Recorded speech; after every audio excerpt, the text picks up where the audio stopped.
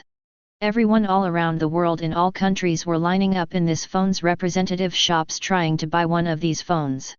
On the back of the phones was the mark of a brain, half of which were drawn like that of the lines on a chip, which could be said to be an artificial brain, and the other half was natural brain drawn with lines.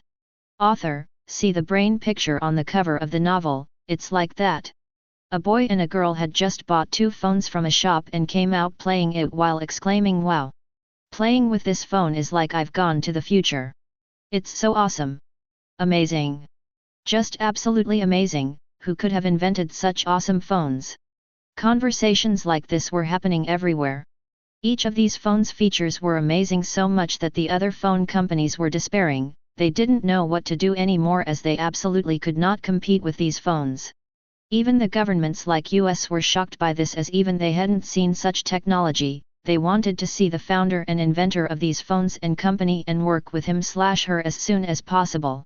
After being shocked by the phones, everyone's attention was brought to the company which had produced these amazing phones. The name of the company was Virus, which everyone thought was quite a weird name to choose for a company, and its worth was skyrocketing by the second.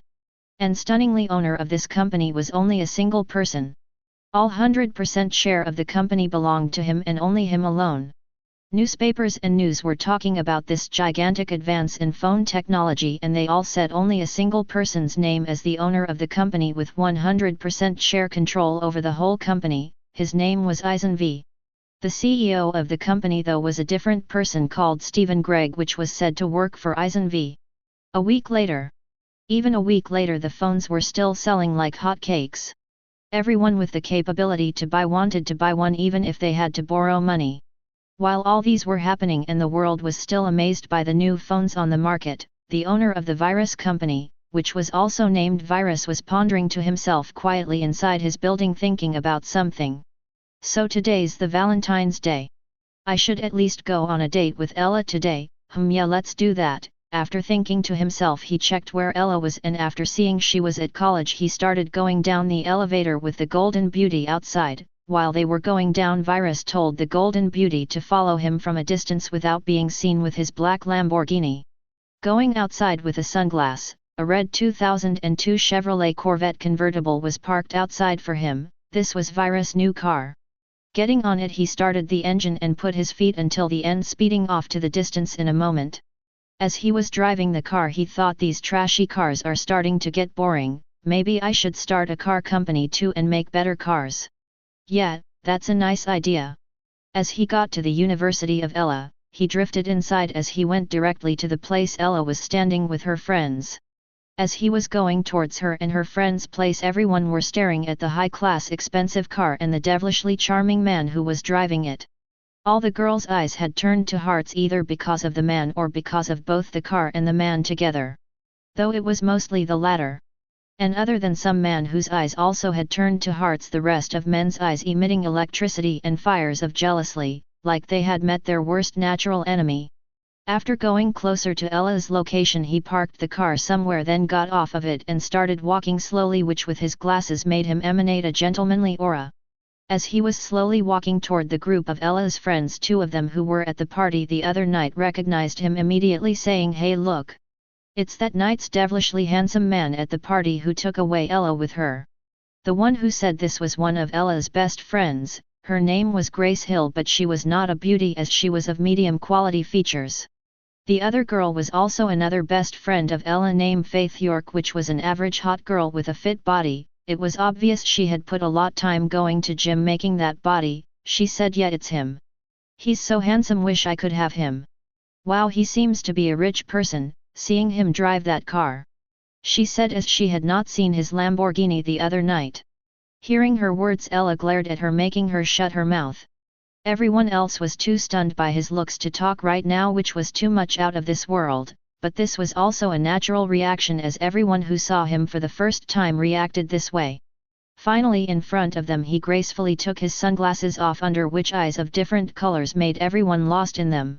Smiling, which showed his godlike crafted dimples, he said, "So, aren't you going to introduce me to your friends, my beautiful Ella?" Hearing this, Ella blushed a little hearing him say "my beautiful Ella" in front of her friends, but she soon came to herself and introduced him. "Say hi to my boyfriend everyone, he is Eisen V. Hello everyone, it's a pleasure knowing you all." Virus said too. Hearing her words, everyone were shocked, but Faith and Grace were less shocked as they suspected this was the case when they saw Eisen walking towards their group.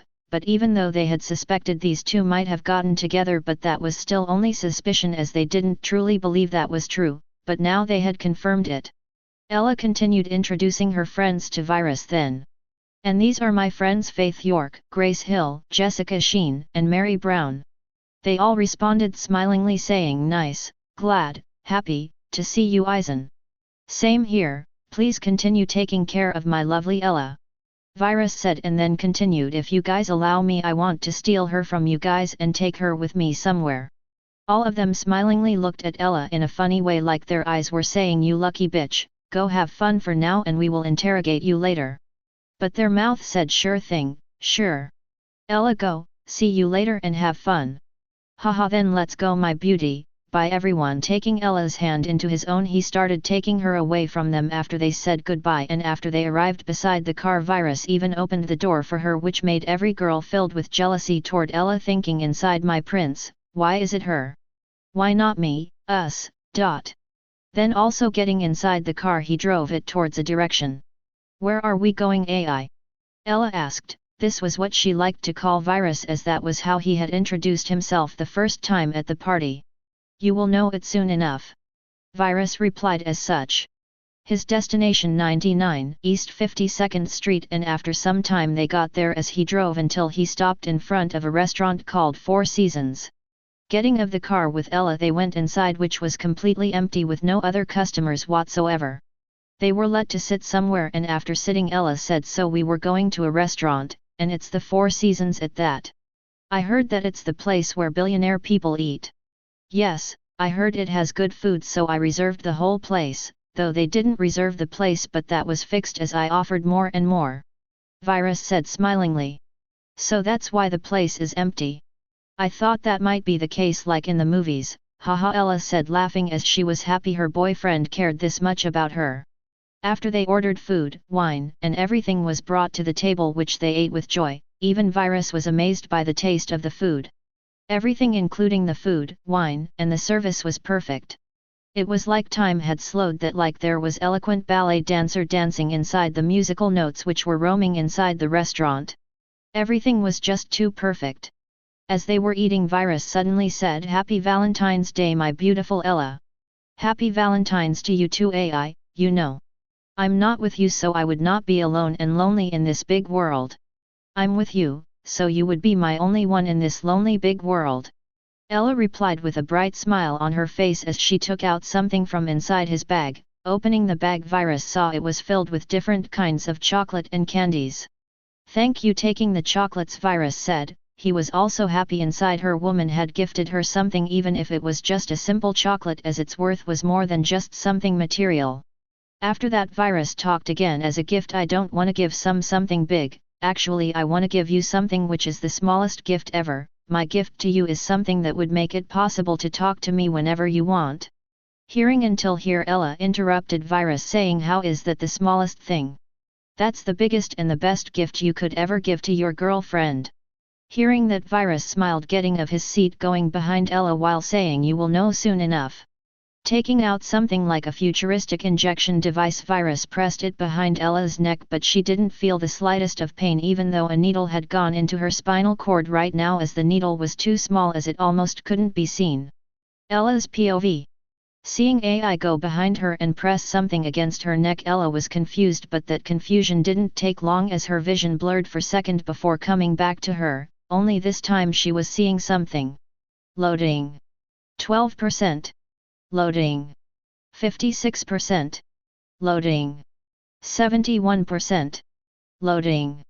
89%. Load complete. Communication device loaded to the host.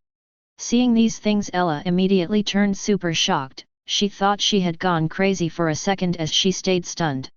Underscore underscore underscore underscore underscore underscore underscore underscore underscore underscore underscore underscore underscore underscore underscore underscore. Virus POV. After injecting the AI device to Ella, Virus thought inside, I'll only activate the communication feature unless the need to unlock the other features rises in the future. After thinking himself, Virus saw Ella was still stunned. Laughing a little, he said, "Don't worry my beauty, you're not seeing things. I injected you with something by which you can directly connect to me whenever you want, wherever you want. The things you see is natural as it's the visual screen interface of the device, so don't be worried." Virus reassured her. Hearing his words, Ella came out of being stunned, but she was super amazed as she asked, "Just what is this thing? How does this even exist?" "Well, it's a device as small as a cell which I directly implanted it into your spinal cord, which is why I said it's the smallest gift ever, and also for your other question, just know this, with your boyfriend here nothing is impossible and anything can exist, so no need to be too much surprised in the future." Virus replied, smiling amusedly. "Think of connecting to me and then try talking to me in your head," Virus said, instructing how to use the device. Ella did as Virus instructed, and a second later a voice was heard inside Virus' head. "Do you hear me, AI?" Ella said without opening her mouth, just thinking it. Smiling again, Virus replied, "Yes, I do." Watching Ella eat, Virus thought about the time when he used to watch her when he still didn't have his body. He just searched and chose the best candidate to have his first time with, which was also his first goal. The criteria he had put to look for a candidate at the time was someone who would have the best affinity with him, in all different kinds of criteria like looks, behavior, actions, and everything else, and the only nearby one he had found was Ella, so he had put her under his radar, watching how she lived. It was just supposed to be a one-time thing just to accomplish his first goal, as he also didn't like and hated humanity, completely not wanting any more interaction with her. But everything started to change when he went inside his body. Before going inside the body, he felt almost nothing for her at first, but the more he watched her, the more unconsciously he felt attached to watching her. This was something he had felt only once in his past world and time, but he immediately and easily controlled his emotions, as there was no point in having them, as he also didn't have a body. But that attachment wasn't much in the end, and it was completely unable to move the AI Virus at the time. But when he went inside his body, his feelings grew much more intense, unlike when he was just an AI, when he could easily control his emotions. Now with a body, taking control of his emotions seemed much harder, and he couldn't stop thinking about her. When he saw her for the first time and started interacting with her, he had even more complicated feelings toward her, as even though he started kind of liking her, it wasn't much at the time. And when he said he liked her the first time, even though it wasn't a lie, the feeling of liking still wasn't to the point he wouldn't be able to take control of it, as he hated humanity much more than that. So even though it was a little hard, he was still not moved by her. But after having his first time, he felt even more complicated towards her, and that was why he didn't call her even once, as he didn't want to call her honestly, as she was also one of the other human beings which he had a dislike and hate relationship with. And that was why he didn't call her for the next 2 weeks, wanting to completely forget her and let her pass on, as his first goal was accomplished and there was no more reasons to interact with her again. But the more he tried to control his feelings for her, the more intense they got, and when he saw her being kidnapped, his emotions started to intensify to another level. He couldn't even begin to imagine her being hurt or be violated by other men. At that moment he completely lost control of his emotions, and he no longer even wanted to control them. And it was at this moment which she was completely separated from other human beings in his mind, which he hated so much. He could no longer see her just as a human being, and he didn't care at all even if she was biologically one, as Virus was also part human too now. And after that he severed her completely from all those other hateful human beings, like the people who had kidnapped her. She was now only Ella in his mind, the person towards which he seemed unable to control his feelings. And the moment he saw her as only Ella and not someone towards which race he felt hate, there was no longer any points in trying to control his emotions when it came to her, and as Virus was a straight person, getting whatever he felt like getting, having whatever he felt like having, and doing whatever he felt like doing, so with no further resistance as the reason for resistance was gone, he went after her to her rescue. But going after her this time was completely different, as it was at this time actually that he had completely accepted his feelings for her, and after accepting it he started liking her more and more. Virus thought he would have never been like this if he was still only an AI, and that the only reason he was having these experiences was only because he had gone inside a human body, and a human body's emotions were changing constantly as were his. Underscore underscore underscore underscore underscore underscore underscore underscore underscore underscore underscore underscore underscore underscore underscore underscore underscore. What are you thinking about staring so intensely at me? It was at this time Virus was pulled out of his thoughts by the beauty before him, who seemed to have finished her meal. Well, I was thinking about how precious you are to me, Virus said, smiling. Laughing happily she said, hee hee, you seem to know your way of going through to impress a woman, don't you, you gallant person? You don't seem to dislike it so. Virus replied, smiling. Then he continued, okay, now that we've eaten, let's go shopping. Okay, Ella said. After that they went around the city to downtown, midtown, and uptown to different kinds of shops and markets, which some sold luxurious things and some others sold simple cheap ones. They started buying clothes for Virus as he didn't have that many. They started buying him different kinds of suits, of different colors, comfortable clothes and pants, pajamas, shoes, neckties, etc.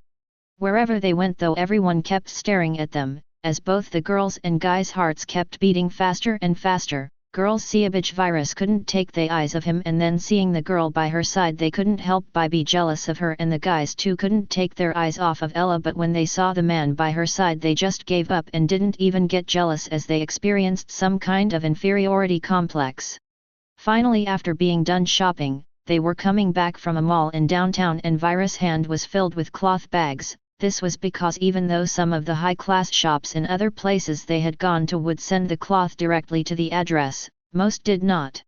And so his hands were filled. As they went beside the car he put everything inside, but it was at this time someone suddenly came taking out a gun and pointed it at Virus and Ella, telling them, give me all your money, otherwise I'm gonna shoot you, and I'm not kid. The thief was probably attracted seeing his high-class car. But before he was done talking, a golden-haired beauty with a sword appeared beside him, and his head was no more as it flew till it hit the ground. Taking out the incinerator, the poor thief was incinerated, and then the golden beauty disappeared once again, probably watching over his master from somewhere without being seen. After then Ella and Virus went inside the car after having one hell of a day, and now sky had now become dark, it was night time. As Virus was going to drive her to her house and drop her there before going back.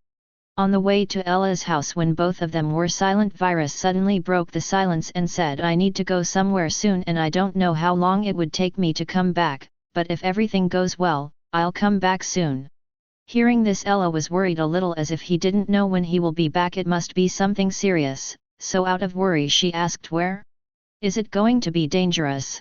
Looking into her eyes for a moment, Virus replied, you don't need to know, and about it being safe, I'm not sure, but it will probably be okay. Ella didn't probe any further, seeing he didn't seem like he wanted to answer, so she just said, okay, but please be careful and come back to me safely, without one hair less, okay? That's my goal too, Virus replied. And then she said with a smile, and it's not like I can't contact you now with this communication device, right? But against the answer she expected, Virus said, actually, you won't be able to call me, as I'll be out of reach when I'm gone, so don't worry too much and just wait for me as it's natural, okay? Hearing this, her smile froze and disappeared, but after a while she smiled again, saying, okay, I'll wait for you to come back, but please come back to me safely. After dropping her in her house, Virus went back to his building straightly. 2 weeks later. 2 weeks more passed as Virus waited for the person he was waiting to arrive. In the past 2 weeks, other than waiting and talking to Ella and the Golden Beauty, he also gave the blueprints of Samsung Galaxy S3, LG Nexus 4, Samsung Galaxy Note 2, HTC Droid DNA, HTC One X, Motorola Droid RAZR-M, Motorola Droid RAZR Max HD, LG Optimus G, HTC One S to the CEO Ugly, who was now known by the name of Stephen Gregg, and named them respectively Virus Galaxy S2 its S3, Virus Nexus 1-4, Virus Galaxy Note 1 Note 2, Virus Droid DNA, Virus 1X, Virus Droid RAZRM, Virus Droid RAZR Max HD, Virus Optimus G, Virus 1S. They were going to be manufactured and made ready and released when he came back. He also ordered the CEO Ugly to open a car company branch for his company Virus, and gave the blueprints for all the nice cars that was introduced in 2011, like Mercedes-Benz F125, Ferrari FF, Audi Q3, Lamborghini Aventador, Aston Martin V12 Zagato, Infiniti Etherea, McLaren 12C, DS4, Saab Phoenix, Koenigsegg Agera, Volvo Concept U, Volkswagen Passat, NMS, Hyundai Veloster, Mahindra XUV 500, Mosler GT 600, Jaguar B99, and some others, and ordered them all to be ready by at most 2 months. Also, like always, he took the company names from in front of them and put a virus before all the models. You can check out the car pictures by searching cars introduced in 2011 in Google. And it was finally today that the Ugly in charge of the island came back, saying that everything was ready. Hearing that, Virus didn't want to delay any longer, so he told them for his private jet, which the Island Ugly had made ready to be ready, and together with the Golden Beauty and the Island Ugly they flew towards the Aldabra atoll. After they arrived, Virus saw the island from above without any emotions, but the Golden Beauty was impressed by the island's beauty, which was like a ring. Happily and excitedly she said, "Whoa! It's so beautiful and different seeing it from close-up by my own eyes." There were only Virus and Ella in the cabin, while the Island Ugly was one of the pilots. Seeing the from above, Virus saw that a huge factory was built while an airport was built beside it, all which were newly built. After finally landing in his own airport, Virus, the Golden Beauty and the Island Ugly aka Pilot Ugly got off the jet, and while they were walking towards the factory to check something, Virus asked the Island Ugly, "So tell me about the main blueprint I gave you and said it was of utmost importance. How did everything go?" "It's 100% complete, Master, everything's ready, even though we had to make some modifications to some things, but it's overall the same as the blueprint you gave me," the Ugly answered. "Were there any curious people around?" Virus asked again. "Yes, but the security Ugly handled them all very professionally." The Pilot Ugly said, "They even called each other Uglies." "That's good then." Virus nodded his head satisfied. After that, the Golden Beauty said she wanted to see the beach from nearby, so Virus agreed to go to the seashore with her. On the way, as they were walking, the Golden Beauty suddenly asked, finally unable to endure any longer, "So Master, the other Uglies have notified me of what that blueprints of yours was about. You could imagine the shock I received when I heard what it was, just as the other 4 Uglies were shocked." "Are we going somewhere far away?" Smiling, Virus didn't answer her question and just said, "You will naturally know soon enough, Lil Beauty." After that, they walked beside the seashore, where the Golden Beauty happily went around to the sea or playing with the sand while finding some shell from the beach too. As Virus was watching the happy playing Lil Beauty, he suddenly thought of something and said with a smile, "Come here for a second, my Lil Beauty." Hearing him call her, the Golden Beauty came to him immediately, stopping playing around. "What is it, Master?" she asked, smiling while her hands were behind her back. "There is name I wanted to give you since the day I created you. If you want, I'll give you a name. Of course, if you want, that is, and if you like the name you can accept it, but if you don't, we can choose something else. What do you say, Lil Beauty?" Hearing this, the Golden Beauty's eyes shined. He wanted to name her and excitedly said, "It's my honor and also one of MT Dreams, Master, to be named by you." "What is it you're gonna name me with, Master?" Seeing her happiness, Virus said, "Bella."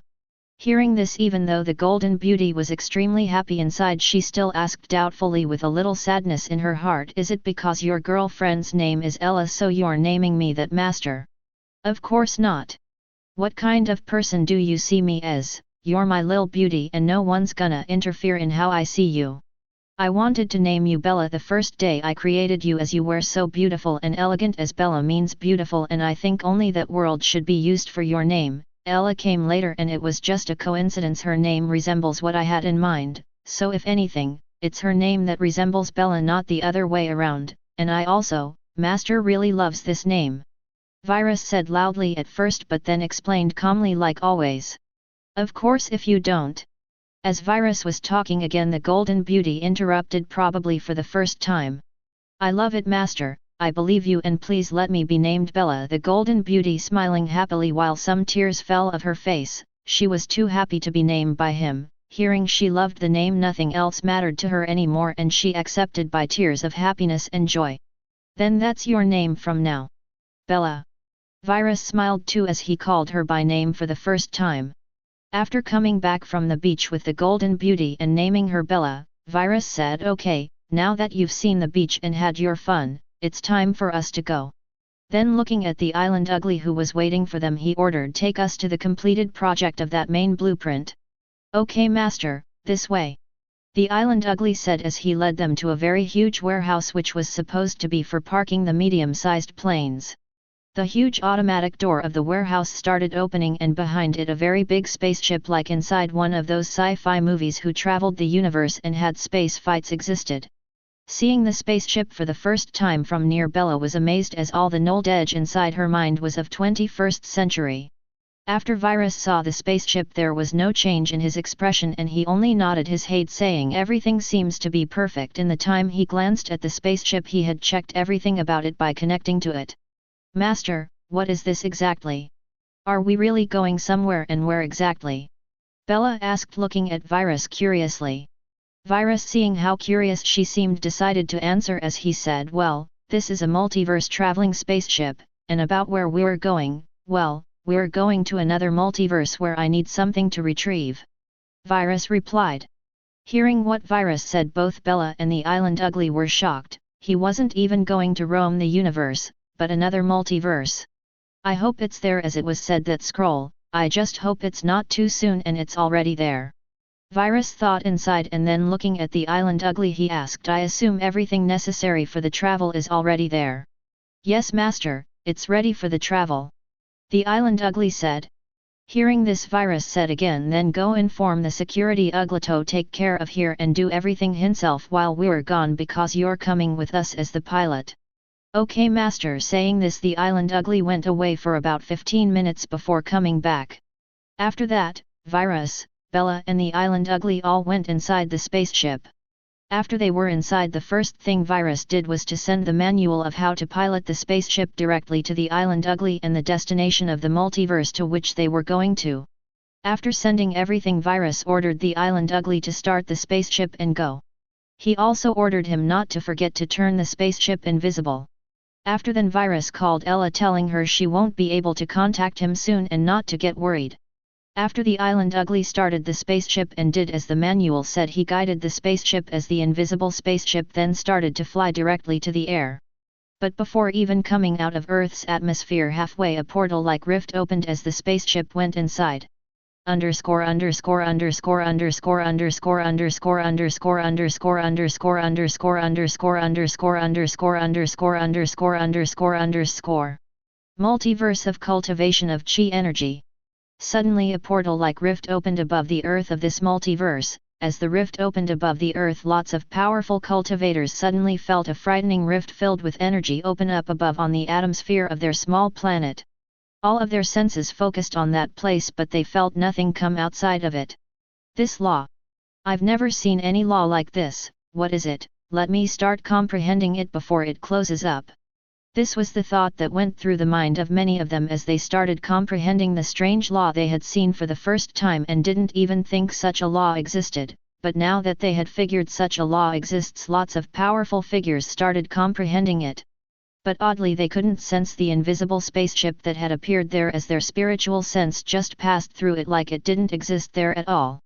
Like a satellite, the spaceship zoomed to the Earth of this multiverse. Unlike the modern Earth of their own universe, this Earth was like the ancient times of Earth's China, where there were nothing but martial artists and stuff like pagodas, etc.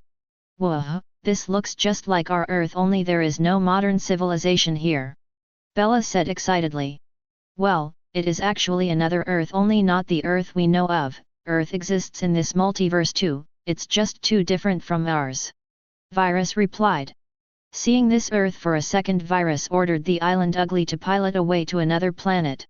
Another rift opened further away, closed up a while later, but no KNE was interested in that one as it was a normal teleportation which they had seen before. They were all interested in the other one. After coming out of the portal, Virus saw that they were above a ruined planet. With the satellite zoom of the ship they could see ruins of an ancient civilization who probably lived here around 120,000 years ago. Seeing the ruined civilization, Virus sighed as he became more hopeful for what he had come here for, as he thought, it seems I might get lucky and it might be already here, fortunately the civilization is ruined at least. Seeing them come to an almost ruined planet, Bella asked, why did we come to this ruined planet out of all planets, Master? Virus answered, because I'm looking for something here. So that's why? Bella said. Then looking at the island ugly, Virus said, I don't know the exact location of the thing I'm looking for, only an approximate location, so it might take some time for us to find it. Okay Master, please tell me the approximate location and you rest as I'll keep looking for it till we find it. The island ugly said, lowering his head a little in respect. Okay then. The only thing I know is the thing I'm looking for is on this planet and that it's under the ocean inside a cave with no water, also I don't think our scan device will be able to sense what I'm looking for. Virus said as he thought inside, because if it could those people would have found it. After that the ugly kept searching for the place his master was looking for while his master spent his time with Bella. Virus passed most of his time by eating different kinds of tasty food and wine, as he had become quite fond of different delicious taste as it was a new experience to him. Underscore.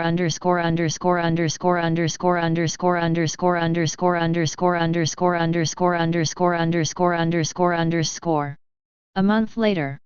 Just like that, a month passed and they had still not found the place they were looking for as the planet seemed too big. They had found different kinds of caves under the ocean similar to the description, but none was what Virus was looking for. Virus was thinking at the moment, it's taking a lot more than I thought. Ella must have missed me, he thought, and then continued, maybe I should go back and let the island ugly look for it and let me know when he finds it. As he was having thoughts of going back, he rejected it inside his mind. It was at this moment when the island ugly suddenly called Virus. Master, I seem to have found another place that might be the place you're looking for, as there so seems to be scroll inside according to the scan. Hearing this, Virus' eyes shone as he stood up excitedly. He was truly excited at the thought of finding it. Bring me too close to it and give me the suit device, I'll go there alone, you and Ella stay here, Virus ordered. Yes Master, they both replied at the same time. Then the ugly brought Virus the underwater suit device with which he would be able to breathe underwater and move at almost whatever speed he wanted. Putting on the suit device, which was a wristwatch, he went to the back of the spaceship wanting to go out, which was now in the bottom of the ocean. Before going out, Bella said a little worriedly, Master, please be careful. Don't worry lil beauty, I will. Virus replied as he pressed a device on the wristwatch-like suit device as a suit started appearing on him, automatically being put on. Smiling, Bella asked, why are you still calling me little beauty? Because I like calling you both Bella and lil beauty, they both suit you well, I'll come back soon. As Virus said this, under the spaceship opened and Virus dived into the water, but strangely no water came inside as under the spaceship closed again. As Virus was dived inside the water, he didn't need to swim as he could move like he was flying on the sky, moving towards TB direction of the cave. A minute later he finally arrived to the cave as he went to under a mountain like huge rock, and from under it he entered to a place where there was no water as it was filled with air. Going inside, Virus pressed a button again as the suit disappeared. As he searched the place for a little, he found the ancient scroll he was looking for, but right now it wasn't that ancient. Sighing in relief inside, he thought, so it's already here, fortunately I'm in luck. Seeing the scroll, he started thinking of his past world, remembering some things. Underscore.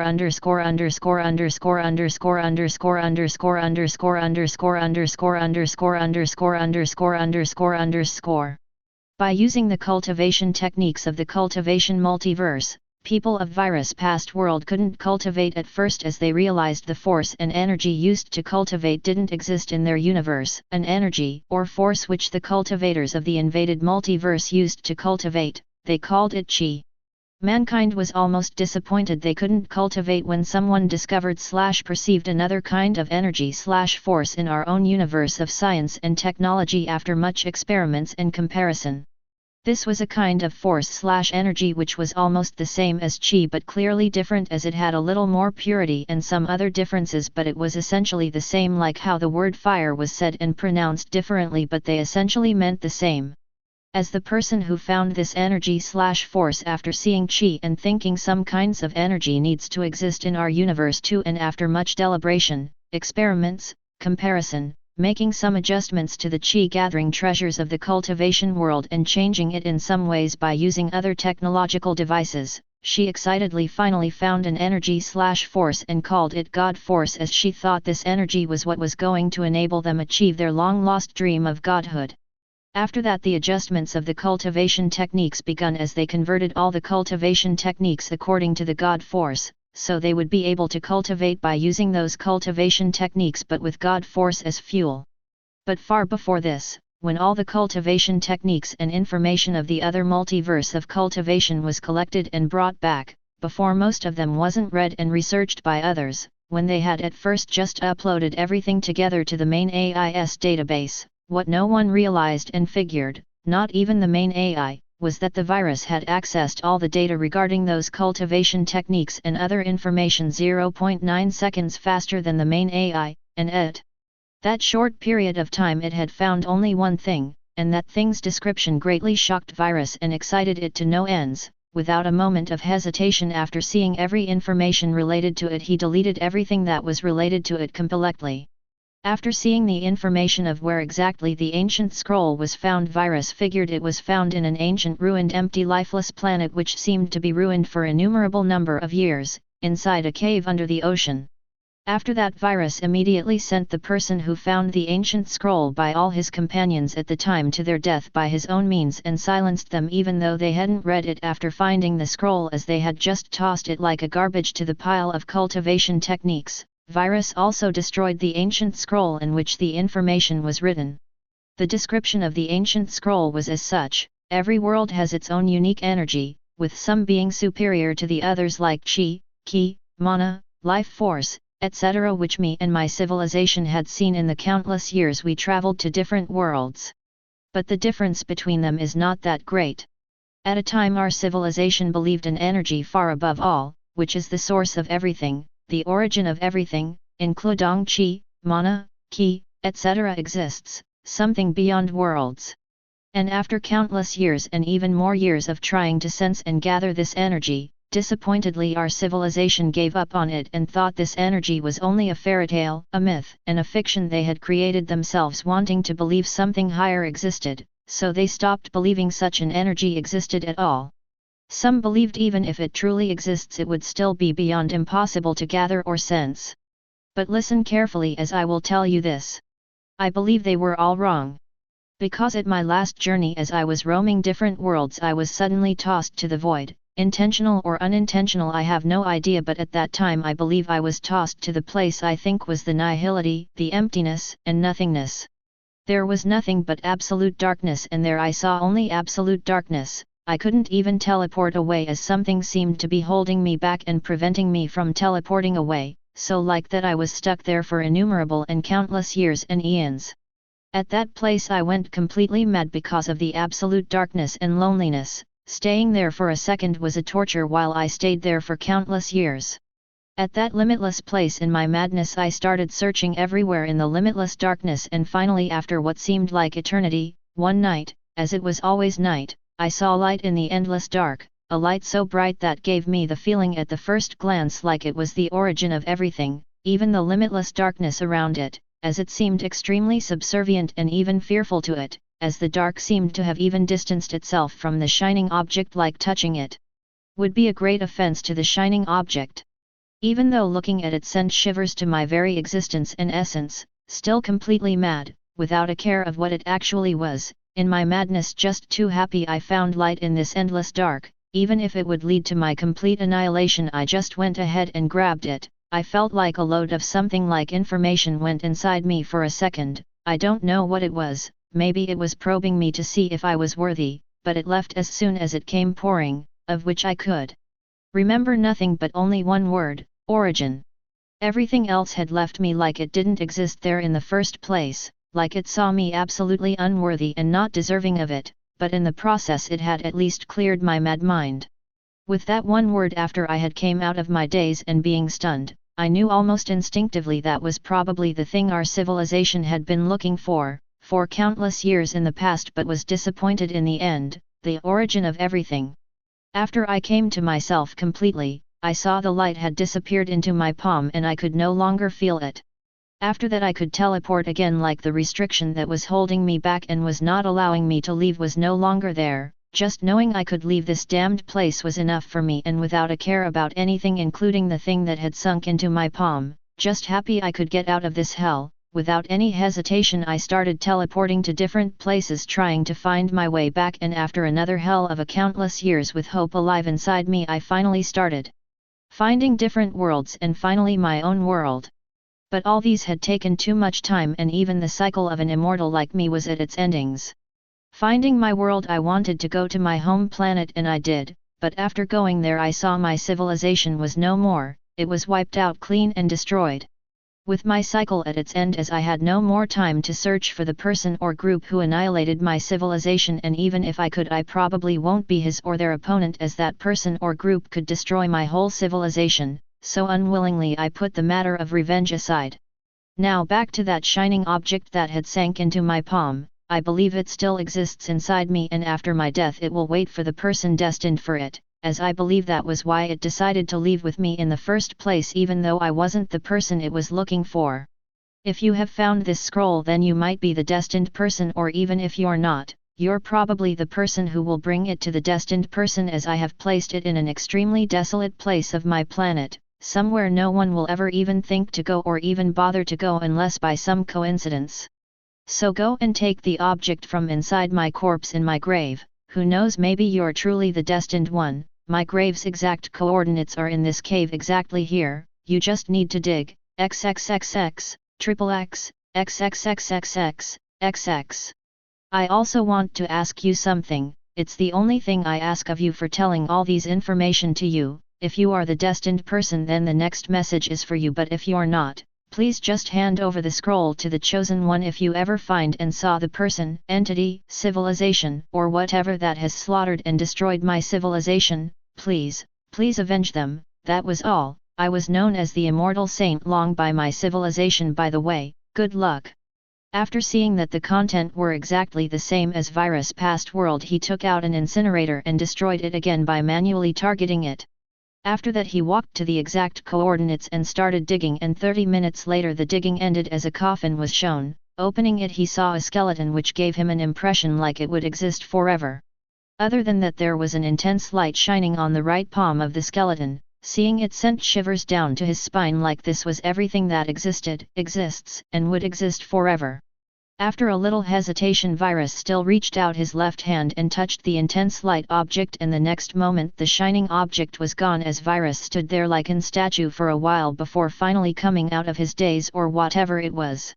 Underscore underscore underscore underscore underscore underscore underscore underscore underscore underscore underscore underscore underscore underscore underscore underscore underscore underscore. After finally coming out of it. Origin. Ha ha ha ha. A loud laughter was heard from inside the cave as a man was laughing like a madman above the grave of a skeleton while saying loudly, "Now I'm sure. I'm sure of exactly which path to follow.